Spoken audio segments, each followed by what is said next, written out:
할렐루야. 우리 함께 찬양하겠습니다. 찬송가 90장입니다. 찬송가 90장. 주 예수 내가 알기 전 함께 찬양하죠.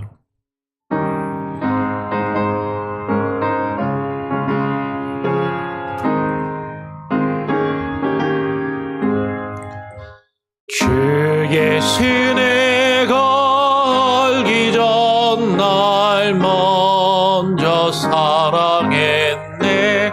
그 크신 사랑 나타나 내 영혼 거듭났네. 주 내 맘에 늘 계시고 나 주의 안에 있어 저 포도비유 같으니 참 좋은 나의 친구. 내 친구 되신 예수님 날 구원하시려고 그 귀한 몸을 버리사 내 죄를 대속했네.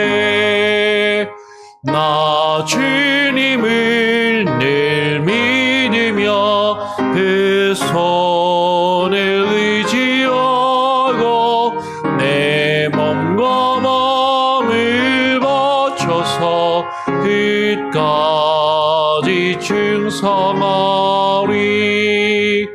내 진실하신 친구여 그 은혜 내려주사 날 항상 모시고 내 방패 되옵소서.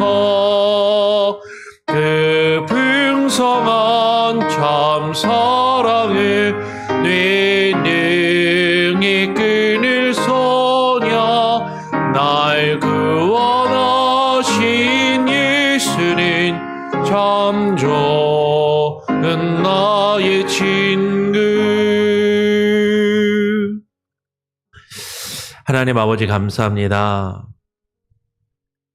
내가 주님을 알기 전에는 정말로 내 뜻 안에서 살아갔지만 주님께서 나를 먼저 사랑하시고 나를 붙들어 주심으로 주님 앞에 나오게 하시고 주님의 은혜 안에 거하게 하시며 주님을 의지하며 살아갈 수 있는 그 믿음과 하나님의 그 주권을 또 우리에게 믿고 따를 수 있는 그 순종의 마음을 주심에 감사합니다. 하나님, 오늘 이 시간에도 우리는 연약하여서 주님과 주님의 뜻을 다 깨달아 알 수 없지만 날마다 주와 주의 말씀과 주의 뜻을 구하며 그것을 깊이 묵상하며 조금씩 깨달아 알아가게 하시고 그 뜻을 우리의 삶 가운데 이루어갈 수 있는 참된 은혜를 허락하여 주시옵소서. 오늘 이 아침 또 우리가 에스겔의 말씀을 읽고 묵상하기를 소원합니다. 하나님, 우리에게 말씀하여 주시고 그 말씀을 또 붙들고 살아갈 수 있는 지혜와 능력을 우리에게 부어 주시옵소서.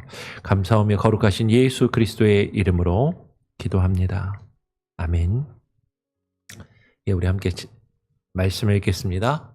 에스겔 17장의 말씀을 보겠습니다. 에스겔에서 17장 1절부터 10절까지의 말씀을 교독으로 읽도록 하죠. 에스겔 17장 1절부터 10절까지의 말씀입니다. 여호와의 말씀이 내게 임하여 이르시되 인자야, 너는 이스라엘 족속에게 수수께끼와 비유를 말하라.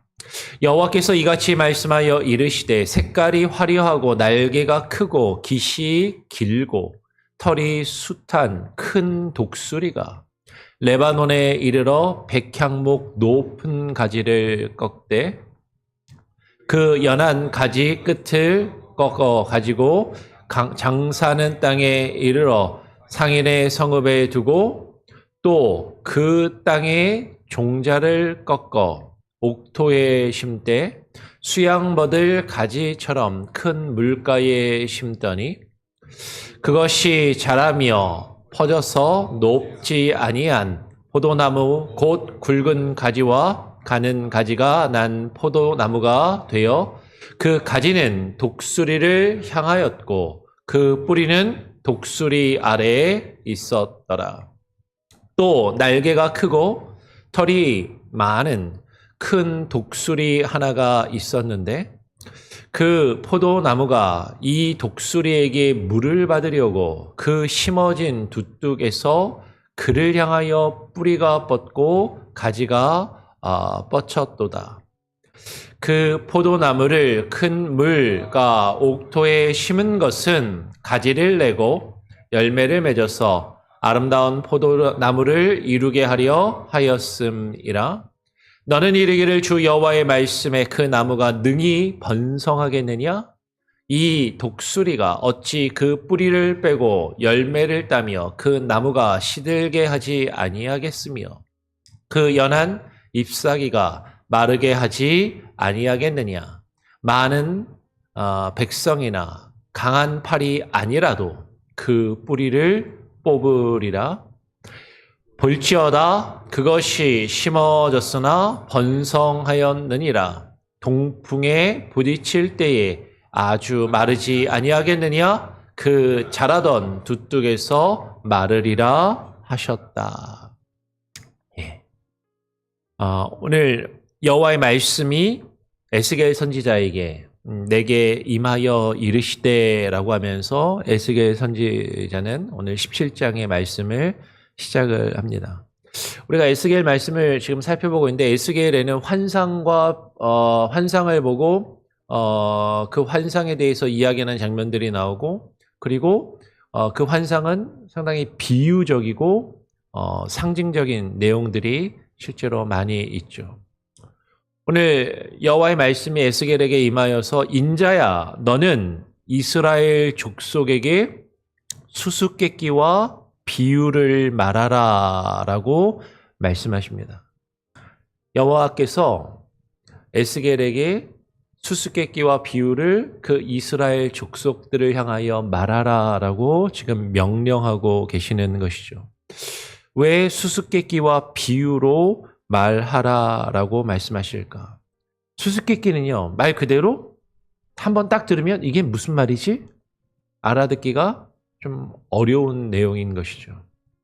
상징적이고 비유적이고 그것을 듣거나 혹은 읽거나 해석하기에 따라서 다르게 이렇게 해석할 수도 있고 저렇게 해석할 수도 있는 내용이 수수께끼이고 비유라는 것이죠.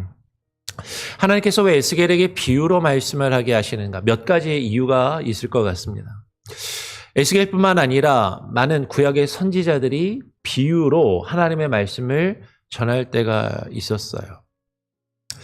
그 가장 큰 첫 번째 이유는 그 비유의 내용이 지금 그 비유에 담고 있는 그 내용을 통해서 그 당시에 어떤 힘과 권력을 가지고 있는 권세자나 왕과 같은 권세자나 어떤 제국이나 어떤 그런 힘 있는 자들을 비판하고 그것이 옳지 않음을 꼬집는 풍유적으로 그것을 꼬집는 그런 내용을 담고 있기 때문인 것이죠. 즉 어떤 권력자나 힘 있는 자를 향해서 직접적으로 비판을 하게 되면 사실 거기서 오는 핍박이나 박해 그것을 피하기 위해서 사실은 많은 경우에 그런 내용들을 비유적으로 상징적으로 기록을 합니다. 가장 대표적인 게 다니엘서나 요한계시록과 같은 것이죠.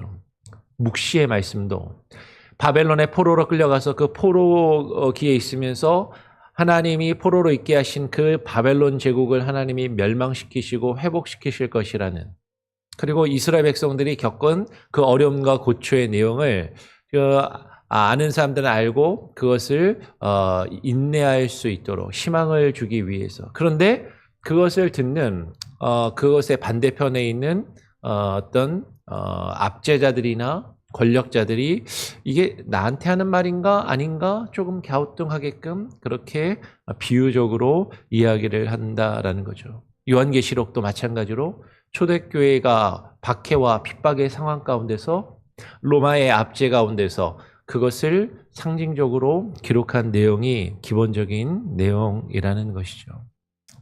지금 에스겔은 지금 자신이 처해 있는 상황 가운데서 지금 북이스라엘은 이미 멸망하고 남유다가 멸망 직전에 있는데 그 멸망할 남유다와 예루살렘의 왕과 그 고관들을 향하여 하나님의 말씀을 증거하며 외치는 것이죠.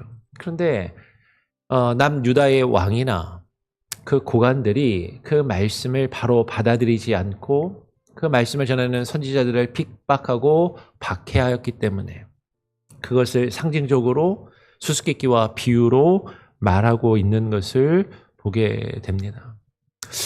또 수수께끼와 비유를 말하는 이유는요. 수수께끼와 비유가 이것에 대해서 관심이 없는 사람은 이게 무슨 말인지 사실 귀담아 듣지 않게 되고 그 내용과 의미를 사실 정확하게 파악하지 못하지만 반대로 이 말씀이 어떤 것인가 관심을 가지는 사람들에게는 깊이 생각하게 하고 그것을 기억하게 하고 그것을 되뇌이게 하는 그런 효과가 있는 것이죠.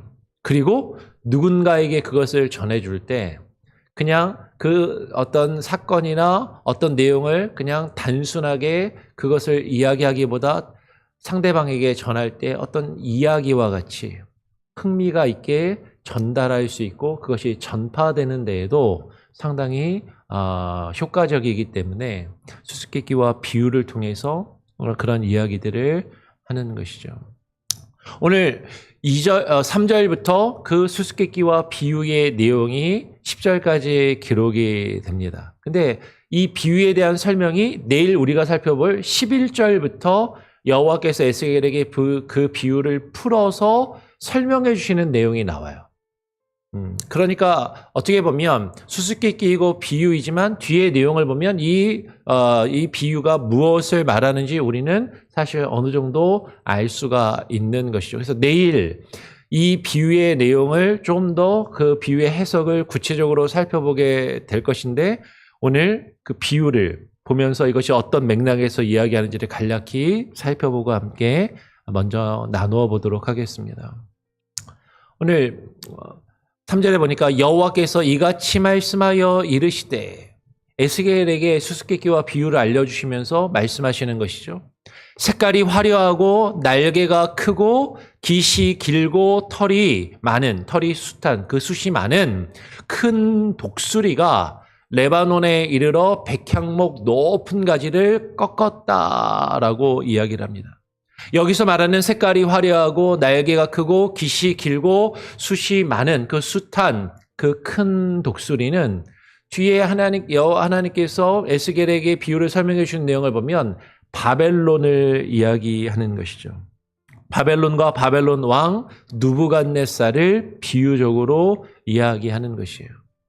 그리고 레바논에 이르러서 그 백향목의 높은 가지를 꺾었다라고 할 때 그 백향목의 높은 가지는 유다의 왕과 고관들을 말하는 그런 것이죠. 바벨론이 유다의 왕과 그 백향목의 높은 가지를 꺾어서 그 연한 가지 끝을 꺾어가지고 장사하는 땅에 이르러 상인의 성읍에 둘 것이다라고 둔다라고 이야기를 하는 것이에요.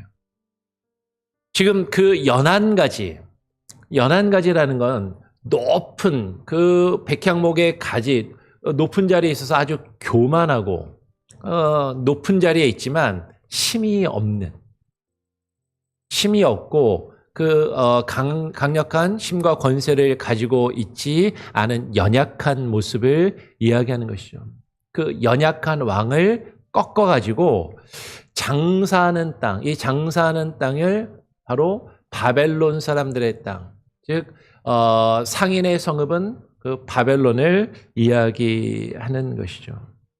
즉 이 연한 가지는 누구를 이야기하냐면 그 당시에 유다의 무기력한 왕, 높은 자리에 있지만 정말로 힘이 없고 나라를 제대로 다스리고 이끌어갈 힘과 능력이 없는 여호야긴 왕을 이야기하는 것이죠. 실제로 여호야긴을 바벨론의 느부갓네살 왕이 포로로 잡아가서 바벨론에 끌고 가는 것이에요.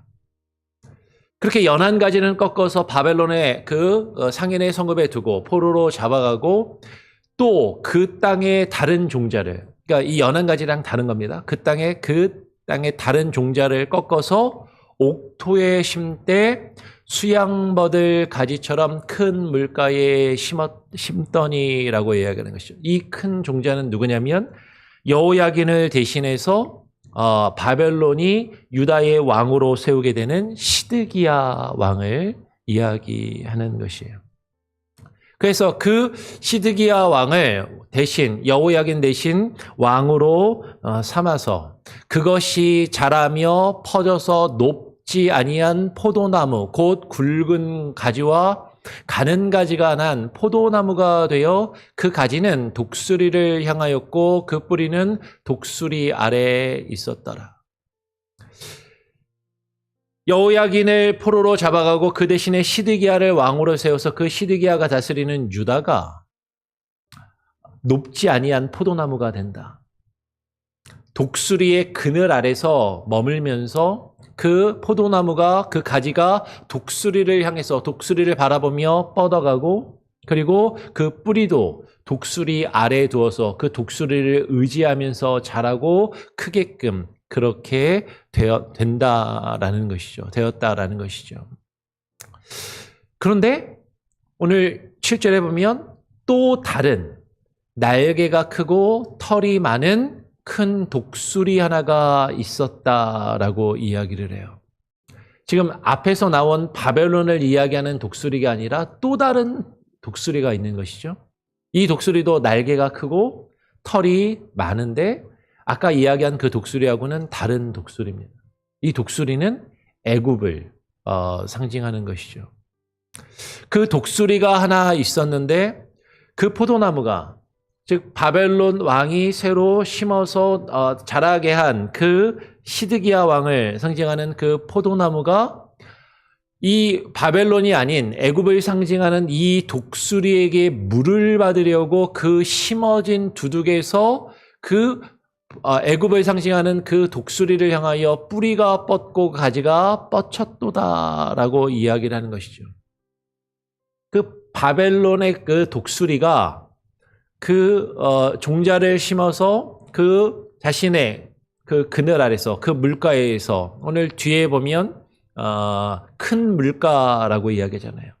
바벨론이라는 큰 물가에 심어서 그것으로부터 무언가를 공급을 받고 자라나며 그것을 의지하며 살아가도록 심어 놓았는데 그 심어진 두둑에서 바벨론이 아니라 다른 독수리인 애굽을 향하여서 뿌리를 계속해서 뻗어나가고 가지를 뻗어나가서 그 애굽을 향해서 의지하려고 하더라라는 것이에요.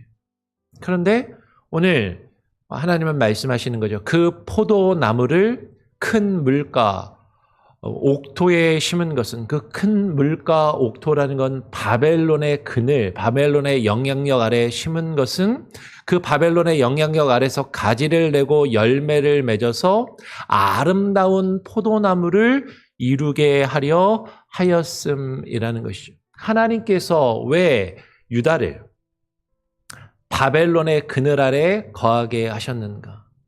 그 바벨론이라는 큰 물가 옥토에 심으셨는가? 그것을 통하여서 그 포도나무에 가지를 내고 열매를 맺게 하시고 아름다운 포도를 이루고자 하는 하나님의 주권과 하나님의 뜻이 있었다라는 것이에요.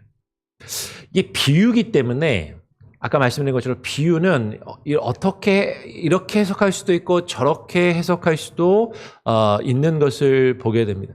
오늘 생명의 삶 뒤에 보면은 어떤 설명이 있냐면 이 바벨론을 의지하는 것이 여호와 하나님을 의지하는 것이고 바벨론과의 좋은 관계를 유지하는 것이 하나님과의 좋은 관계를 유지하는 것이다라고 그냥 일치시켜서 설명하는 것처럼 보여요.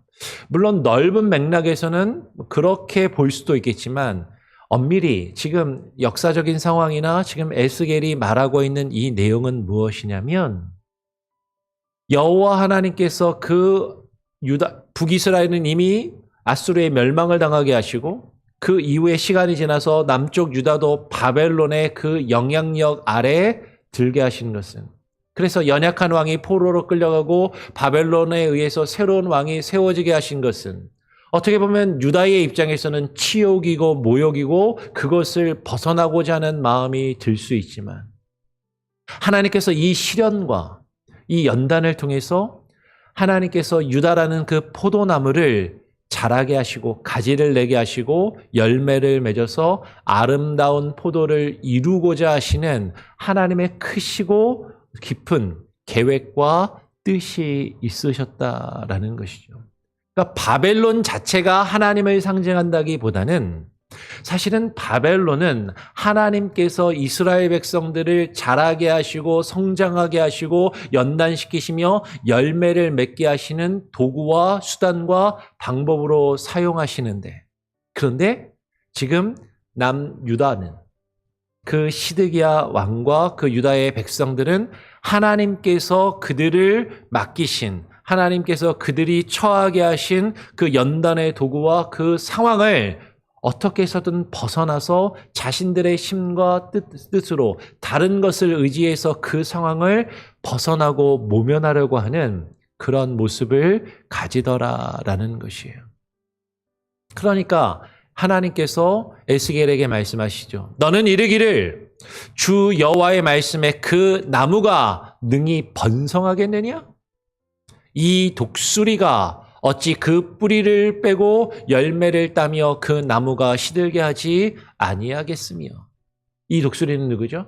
바벨론이라는 이 독수리가 하나님께서 사용하시는 이 독수리가 그 나무가 심겨진 곳에서 다른 곳을 향해서 가지를 뻗고 뿌리를 뻗어나갈 때 그 뿌리를 빼고 열매를 따며 그 나무를 시들게 하지 않겠냐라고 말씀하시는 거죠. 그 연한 잎사귀가 마르지 아니하겠느냐. 아무리 높은 백향목에 위에 있는 그런 잎사귀 같다 할지라도 그것은 힘이 없는 잎사귀일 뿐인데 그것이 마르지 아니하겠느냐. 많은 백성이나 강한 팔이 아니라도 힘들이지 않고 그 뿌리를 뿌리채 뽑을 수 있게 될 것이다. 그만큼 유다가 쇠약하게 될 것이고 하나님이 유다가 멸망을 당하게 하시는 그 일들을 이루실 것이다 라고 말씀하시는 것이죠. 볼지어다 그것이 심어졌으나 번성하겠느냐? 동풍에 부딪힐 때에 아주 마르지 아니하겠느냐? 그 자라던 두둑에서 마르리라 하셨다라는 것이죠.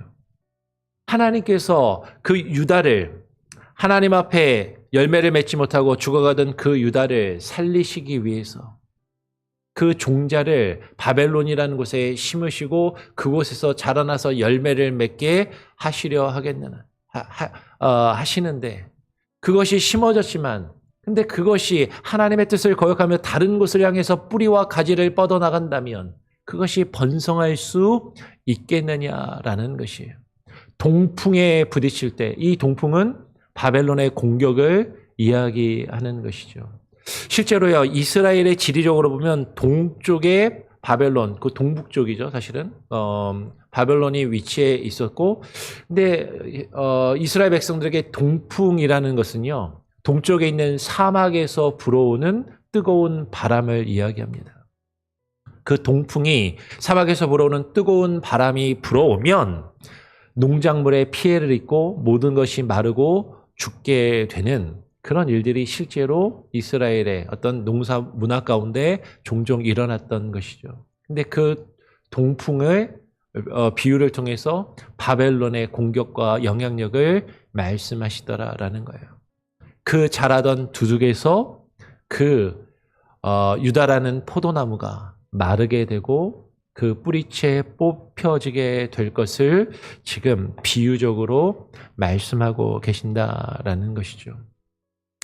오늘 이 비유의 내용을 내일 하나님께서 에스겔에게 설명하시는 것을 조금 더 구체적으로 다시 한번 나누게 될 겁니다. 사실 어떻게 보면 오늘 말씀드린 것을 다시 한번 이야기하는 것이고 구체적으로 이야기하는 것이죠. 그런데 오늘 우리는 이 내용을 보면서 생각해 볼 필요가 있는 것이죠. 하나님이 수수께끼와 비유로 그 백성들에게 말씀하십니다. 그 비유의 말씀을 들을 때 많은 경우에 그 말씀을 한번 들으면 바로 이해하고 깨닫기가 어려워요. 그래서 사람들은 자기가 읽고 싶은 대로, 내가 이해하고 싶은 대로, 나에게 유리한 대로 그 말씀을 듣고 읽고 이해하고 해석하려 하는 그런 경우가 많이 있다라는 것이죠.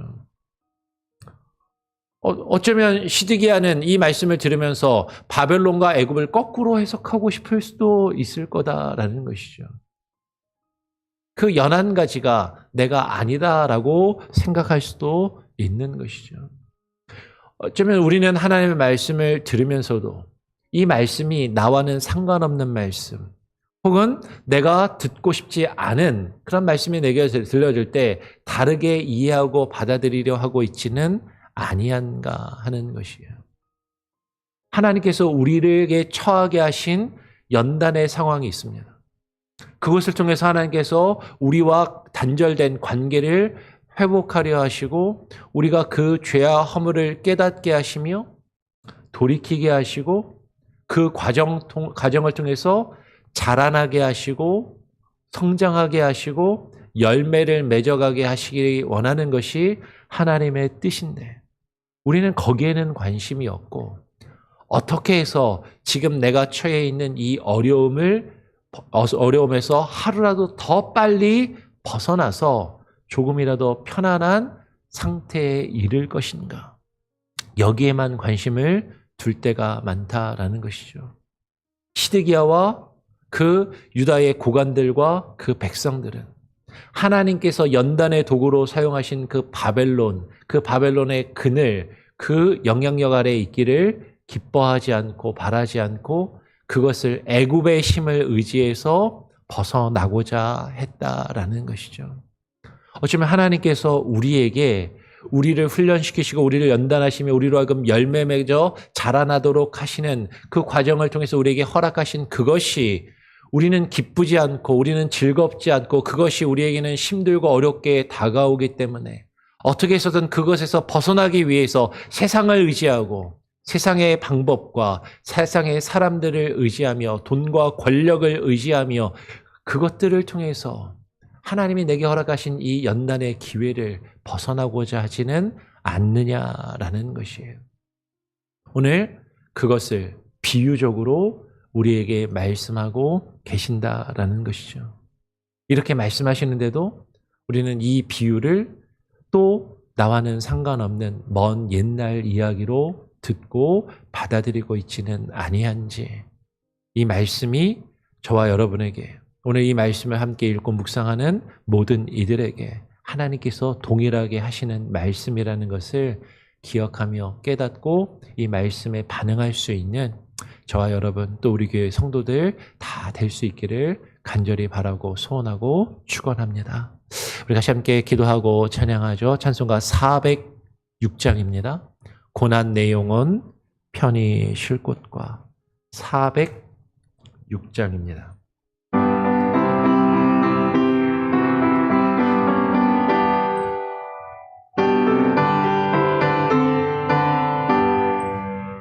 고난 내 영혼 편히 쉴 곳과 풍랑이 일어도 안전한 복을 폭풍까지 더 다스리시는 주의 영원한 아리지에 주의 영원하신 파 함께 하사 항상 나를 붙드시니 어느 곳에 가든지 요동하지 않음을 주의 팔을 의지함이라.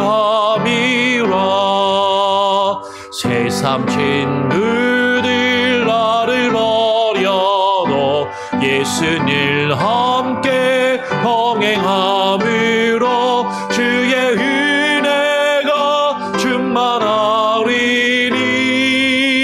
주의 영원한 팔 의지에 주의 영원하신 팔 함께 하사 항상 나를 붙드시니. 어느 곳에 가든지 요동하지 않음은 주의 팔을 의지함이라. 나의 믿음이 연약해져도 미리 예비하여 힘을 주시며 위태할 때도 안보하시니. 주의 영원한 팔 의지에 주의 영원하신 팔 함께 하사 항상 나를 붙드시니. 어느 곳에 가든지 요동하지 않음을 주의 팔을 의지함이라. 능치 못한 것 주께 없으니 나의 일생을 주께 맡기며 나의 모든 일 대신 지시니. 주의 영원한 팔 의지에 주의 영원하신 팔 함께 하사 항상 나를 붙드시니. 어느 곳에 가든지 요동하지 않음을 주의 팔을 의지함이라.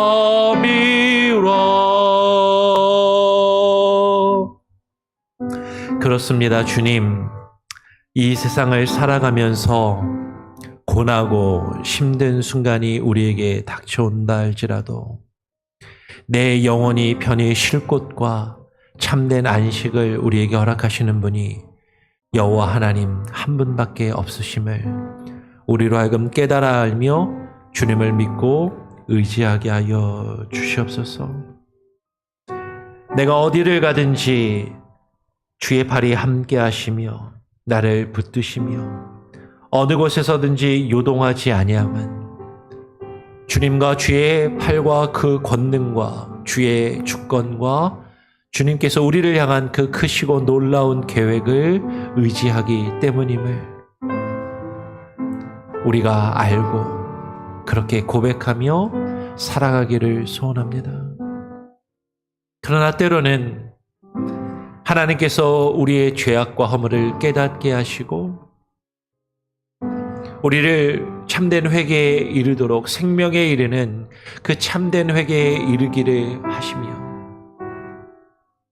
우리를 연단하시고 우리를 단련하시며 우리의 믿음과 우리의 삶의 모습이 성장하며 자라날 수 있도록 그 가운데서 하나님이 원하시는 아름다운 열매를 맺어갈 수 있도록 주님께서 우리에게 고난과 역경을 허락하실 때도 있음을 깨달아 알게 하여 주시고 그것이 내 마음에 들지 않는다고 하나님이 내게 허락하신 하나님의 뜻을 벗어나 인간적이고 세상적인 것들을 의지하며 그것들을 통하여 나의 문제를 해결하고자 하는 어리석음을 내어 버리게 하여 주시옵소서. 하나님, 날마다 우리의 삶의 주인 되시는 주님께 우리의 삶의 모든 매 순간순간을 주께 맡기며 의지하며 주님만을 바라보며 그 가운데서 주께서 우리에게 무엇을 말씀하시는지 주님의 뜻이 무엇인지 깨닫고 분별하게 하여 주시고 분명히 하나님이 우리에게 바라시는 것은 우리가 하나님의 형상을 닮아가며 주님의 그리스도의 장성한 분량에 이르도록 주님의 뜻을 이루어가며 하나님이 우리에게 바라시는 그 뜻을 하늘에서 이루어진 것처럼 우리의 삶 가운데 우리를 통하여 이 땅에서도 이루어지도록 하시기 원하시는 그 하나님의 크신 뜻을 깨닫고 이루어가는 참된 은혜와 그 능력이 우리의 삶 가운데 충만히 거하게 하여 주시옵소서. 오늘 우리가 하루하루를 살아가는 우리 성도들의 삶 가운데 오늘 하루의 삶 가운데도 힘들고 어려운 일이 있을 수 있고 그 가운데서 우리는 하나님이 우리를 향한 그 뜻과 주권을 온전히 깨달아 알 수 없고 이해할 수 없는 그 순간이라 할지라도 주님을 믿고 신뢰하며 주님이 인도하심을 따라 하나님의 말씀에 순종하여 오늘 하루하루를 살아갈 수 있는 지혜를 주시고 능력을 부어 주시옵소서.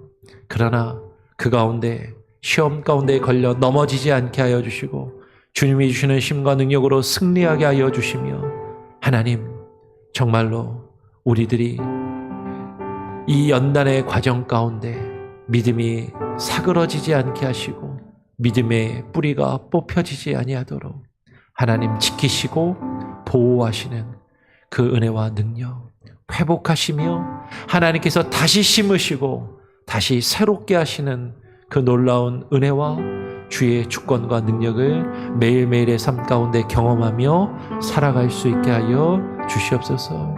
우리 성도들 기도하는 기도의 제목, 간구하는 소원, 하나님 가정을 위하여, 배우자를 위하여, 부모와 형제를 위하여, 자녀들을 위하여 기도하는 기도의 제목을 들으시고 하나님 함께하여 주시옵소서.